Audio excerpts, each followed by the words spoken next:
खुशहाल खानदान, मोहब्बत, कुर्बानी और खुशियों की कहानी। गांव के किनारे एक छोटा मगर खूबसूरत घर था, जहां रहमत अली अपनी बीवी ज़ैनब और 3 बच्चों के साथ रहता था। उनका घर सादगी और मोहब्बत की एक जीती जागती मिसाल था। दिन भर की मेहनत के बाद शाम को जब सब घर में इकट्ठे होते, तो वही वक्त उनकी असल खुशी होती। हर दिन सूरज की रोशनी के साथ नए ख्वाब और उम्मीदें लेकर आता।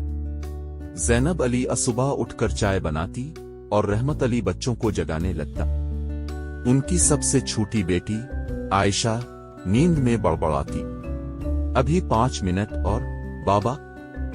लेकिन जैसे ही उसे बावर्ची खाने से पराठे की खुशबू आती, वो जल्दी से उठकर भागती।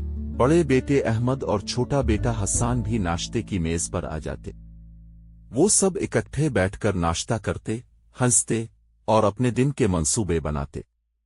रहमत अली एक मेहनती किसान था, जो दिन भर खेतों में काम करता, जबकि ज़ैनब घर और बच्चों की देखभाल में मसरूफ रहती। वो हमेशा कहती, खुशहाल खानदान वही होता है जहां सब एक दूसरे का ख्याल रखें। बच्चे स्कूल जाते और शाम को खेल कूद के बाद पढ़ाई करते। ज़ैनब बच्चों की पढ़ाई में मदद करती और रहमत अली उनके ख्वाबों को हकीकत बनाने की कोशिश में लगा रहता। एक दिन अहमद ने अपने स्कूल में एक बड़ा इनाम जीता, लेकिन वो अफसरदा था। ज़ैनब ने वजह पूछी तो वो बोला, अम्मी, स्कूल में सबके पास साइकिल है, मेरे पास नहीं। ज़ैनब ने रहमत अली को ये बात बताई और इस रात रहमत अली देर तक जागता रहा।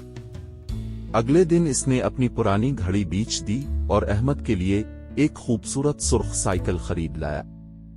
जब अहमद ने साइकिल देखी तो खुशी से बाबा से लिपट गया।